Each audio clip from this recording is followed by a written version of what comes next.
How's it going, everybody? Drew Peoples from Peoples Collectibles, and today stopped through the Walmart right quick, and they had one bundle of Shrouded Fable left, nothing else up in the front, and then like some Zerera and was Deoxys theme decks. I've seen those around forever, and I've talked before. I picked up the Deoxys one like shit, maybe a year ago at this point, at least over half a year, and absolute trash. I mean, just the deck by itself, like it's not even like fun, like it's not very good. And then I think you get like one pack and it's like $15. So there's a reason why those are like the only Pokemon products that you can basically find there on a regular basis now.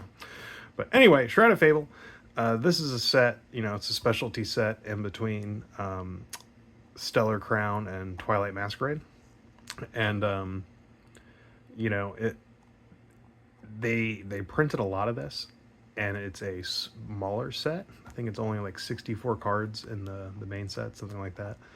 And as a result, it was kind of being fire sold there for a minute, and I had been meaning to pick up some of these on Amazon. And I had checked yesterday when I saw this at the good old Wally World, and they're over like $30 on Amazon now. And I was wondering about that because I'm like, there's plenty of decent hits inside of this, and one the benefit then of a smaller set is that you're more guaranteed to get any specific hit because there are fewer cards to pull from, etc., etc. And then there's just, I mean, even like what is it, Night Stretch or whatever, the item that lets you get a is it a trainer or an energy from your graveyard to your hand. I mean, that's a couple dollar like uncommon. And all these little things kind of add up for a set that just at the price that you were able to get it at when everything else is going crazy just didn't make any sense.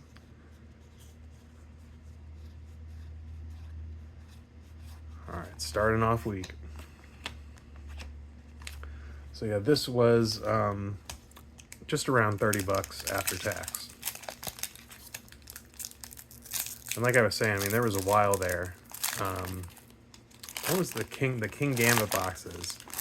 I think I was getting those for like 16.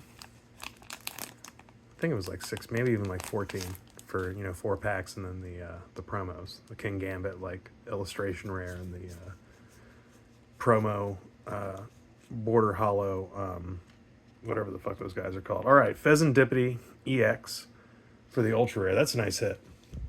Even the double rare versions of these, are they still at like $15 for like a double rare version?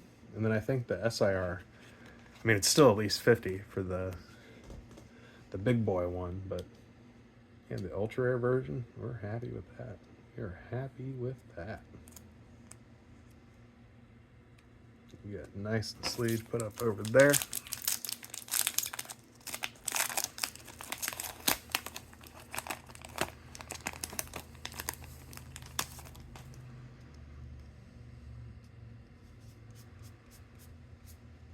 All right, Dusclops, Cufant for the illustration rare there, cool, and Dusknoir to go with the Dusclops. All right, so we got an ultra rare and an illustration rare. So already, I mean, pretty decent. And yeah, it wasn't like the Duskull illustration rare. I think is like pushing like over $30. All right, and again, like there's only so many illustration rares in this set.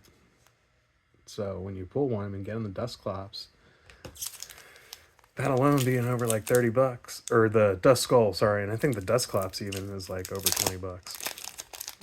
And right, again, those are the regular illustration rares, not even the special illustration rares. Okay. There's our Night Stretcher. And all right, Munkadori with the double rare dude there. Yeah, I don't think, again, like the Pheasantipity EX double rare, that one I think is like at least like $15, which is kind of unheard of for a double rare. But outside of this pack looks resealed as fuck. What the hell? But yeah, outside of that, I don't think there's any double rare that's worth more than like, you know, $1. But it's all about the price that we have in our hearts, right? Because the economy's fake anyway. Beware. Communism is bad. Hammer in. All right. Another Night Stretcher. Haxosaurus. Boop. Last pack. All right. We got an illustration rare. We got an ultra rare.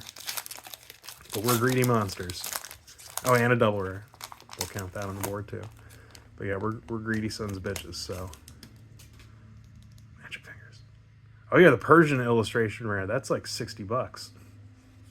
That was another one that I was thinking. All right, well we got a fucking A spec. Who cares?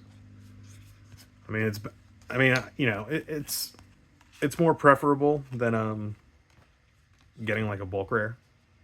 You know, it's still something. But yeah, none of the ace. There's only I think 3 A specs in this set, and none of them are really necessarily noteworthy. So you know, it's like woo, cool, an A spec, woo. But yeah, all right. Yeah, I really wish I would have picked up more of this set while it was still being fire sold. I'm going to keep an eye out, but this is definitely one of those that because it was a specialty set and it's a smaller set. And they had, you know, such a large print run at initial release. I find it very doubtful that this will see a reprint or any kind of like, you know, decent reprint whatsoever. Just because, you know, there's so many other sets now with, you know, Prismatic Evolution still can't fucking find that at all. You know, so are they gonna reprint this set that people were overlooking for months, or do you think they're gonna print the one that's flying off shelves as soon as, you know, it gets on there, right? So something to think about. If you see this at a decent price, being fire sold or whatever, grab it. And again, like I think it's going to be harder at this point because when I had seen that the other day, that was what it was freaking Persian. Like an illustration rare being like over $50, like that's insane to me. And then the Dust Skull 2 being like 30 something bucks. And then being illustration rares and, you know, only so many illustration rares in the smaller set, like higher chance of pulling one of those. So it's like, damn, that's like the math isn't really mathing here with as cheap as these packs keep getting sold. So yeah, keep an eye out. If you see it for a decent price, grab it while you still can. And yeah, that's about it. Thanks for joining me. It's Drew Peoples Collectibles. We're just gonna enjoy the art here real quick. He's a Cufant. And Bird Boy. And we're flipping the script and turn it off. Deuces now.